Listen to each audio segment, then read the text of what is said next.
নমস্কার, আমি দিয়া। আর আমি এই মুহূর্তে সিকিম ডায়েরির অন্য আরেকটা খুব ইন্টারেস্টিং এবং খুবই সুন্দর ভিডিও নিয়ে চলে এসেছি তোমাদের সামনে। গত ভিডিওতে যেমনটা দেখতে পেলে যে আমরা আড়িতার লেক, কিউখোলা ফলস, ভাগুতার খোলা এই সমস্ত কিছু ঘুরে টুরে আমরা চলে এসেছি নিমাচের নামে একটি জায়গায়, একদমই তাই।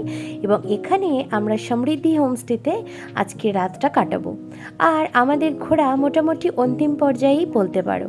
সমৃদ্ধি হোমস্টের পর তারপরের দিন আমরা আর একটা দিন থাকবো, থেকেই আমরা বেরিয়ে যাব বাড়ির উদ্দেশ্যে। এই মুহূর্তে আমরা হোমস্টের ভিতরে ঢুকে পড়েছি। আর যেমনটা তোমাদের বললাম যে আকাশ মেঘে ঢাকা, তো তার জন্য চূড়ান্ত বৃষ্টি হচ্ছে।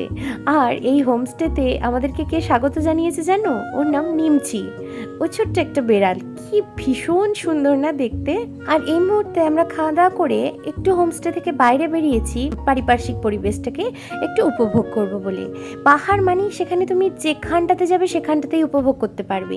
আর এই মুহূর্তে আমরা পাহাড়ের একদম চূড়ায় উঠেছি। এখানে একটা মনেস্ট্রি রয়েছে সেটা দেখবার জন্য। এবং আমাদের দুর্ভাগ্যের কপাল, জানি না কেন মনেস্ট্রিগুলোকে কিছুতেই আমরা খোলা পাচ্ছি না। সেটা হোক মামকিন মনেস্ট্রি আর এইখানে এই নিমাচেন মনেস্ট্রি কিন্তু কোনোভাবেই খোলা পাচ্ছি না। আর এই মনেস্ট্রির মধ্যে আমার সেই বিখ্যাত ছাইয়া ছাইয়া গানের নাচটা তোমাদের মনে আছে? কি ভয়ঙ্কর! আমার হঠাৎ করে মনে হলো আমি নাচবো, তো নেচে দিলাম ব্যাস। আর তারপরে এই রাত্রিবেলা সুন্দর সুন্দর খাবার খেয়ে নিলাম। আর এই যে নিমচি, ও সমানে শিকার করে খাচ্ছে, ও একটা শিকারি বিড়াল, ও সমানে মানে পোকামাকড় শিকার করে খাচ্ছে। তো পরের দিন সকাল হয়ে গেছে।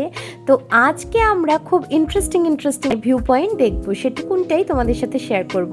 তো বেরিয়ে পড়েছি। আজ আমরা আরও অনেকটা উপরে উঠবো এবং যেখানে উঠলে আমরা বরফ দেখতে পাবো। আমরা এটার জন্য খুবই আশাবাদী যে আমরা বরফ দেখবো, কারণ আমরা এসে থেকে আমরা না ভালো করে কাঞ্চনজঙ্ঘা দেখতেই পাইনি। আকাশ পুরো মেঘে ঢাকা। তো এই সমস্ত ভয়ঙ্করতম রাস্তা দিয়ে একদম মানে তোমার গলা শুকিয়ে যাবে, দেখে মনে হবে রাস্তা বোধহয় এখানেই এন্ড হয়ে যাচ্ছে। বাট ওইখান দিয়েই ঠেলে কোথাও দিয়ে একটা রাস্তা বানিয়ে সেখান দিয়েই আমরা আরও ওপরের দিকে উঠছি। এবং দেখে মনে হচ্ছে যে এর পরে রাস্তা নেই, বাট সেখান দিয়েই রাস্তা আবার শুরু হচ্ছে। কি ভয়ঙ্কর শুধু দেখো! মানে একবার যদি এখান থেকে কেউ টুপ করে নিচে পড়ে, সে যে ঠিক কোনখানটায় পড়বে সেটা আমরা অবভিয়াসলি মোটেই কল্পনা করতে পারছি না। কি ভয়ঙ্কর! আর আকাশের অবস্থা দেখছো, এক হাত দূরের জিনিসপত্রও তুমি ভালো করে দেখতে পারবে না, এত মেঘে ঢাকা।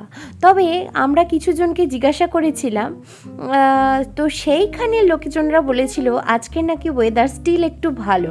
আমি তো অবাক। এমনি নিচে আমি এসে থেকে একদিনের তরে হলেও রোদের দেখা পাইনি, শুধু বৃষ্টি পেয়েছি, ভিজেছি আর প্রচণ্ড ঠান্ডা পেয়েছি। প্রচণ্ড ঠান্ডা। যেখানে এপ্রিল মাসে দুর্গাপুরে প্রচণ্ড গরম, সেখানে এরকম ঠান্ডা।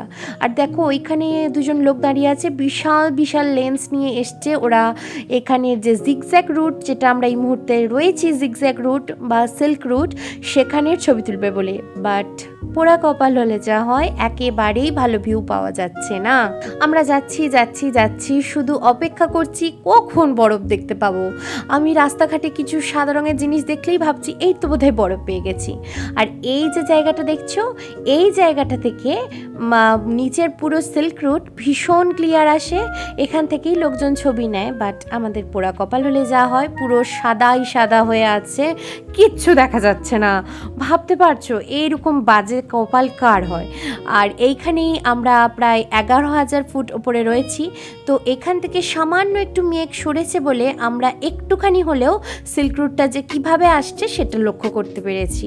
আর বাড়ি ঘরগুলো দেখো পাহাড়ের গায়ে কিরকম ছোট্ট করে টুকটুক করে আর কি লাগানো আছে, খেলনা বাড়ির মতো। আর এত উঁচুতে দেখতে পেয়েছি ইয়াক বাবা জীবনকে, ভীষণ গুঁতোতে আসছে, ওকে একেবারে ডিস্টার্ব করা যাবে না। কিন্তু আমার তো মনে হয় শিবের নন্দী বোধহয় এরাই। শিব তো এত উঁচুতে থাকে, তার কি ষাঁড় হবে তার বাহন? আমি কেন জানি না, আমার মনে হচ্ছে ইয়াকি বোধহয় শিবের বাহন। আর এই যে নিচে কি সুন্দর সিল্ক রুটটা দেখতে দেখতে আমরা খানিক এগোচ্ছি। আমরা সিল্ক রুট বিভিন্ন জায়গা থেকে দেখতে পেয়েছি, কিন্তু পুরো সিল্ক রুটটা যে জায়গা থেকে, যে ভিউ পয়েন্টটা থেকে আসে, সেই ভিউ পয়েন্ট পুরো মেঘে ঢাকা ছিল, তাই পুরোটা দেখতে পাইনি, কিন্তু বিক্ষিপ্তভাবে সিল্ক রুট তো দেখেছি। আর দেখো বরফের দেখা পেয়ে গেছি, ভাবতে পারছো আমি এত এক্সাইটেড। আর মেঘের অবস্থা দেখো, জাস্ট মানে 2 হাত আগের 1 হাত আগের জিনিস কিচ্ছু দেখা যাচ্ছে না। চোখের পাতায় টুপিতে বরফ, বরফ দেখতে পেয়েছি, এর থেকে আনন্দ আর কি হতে পারে।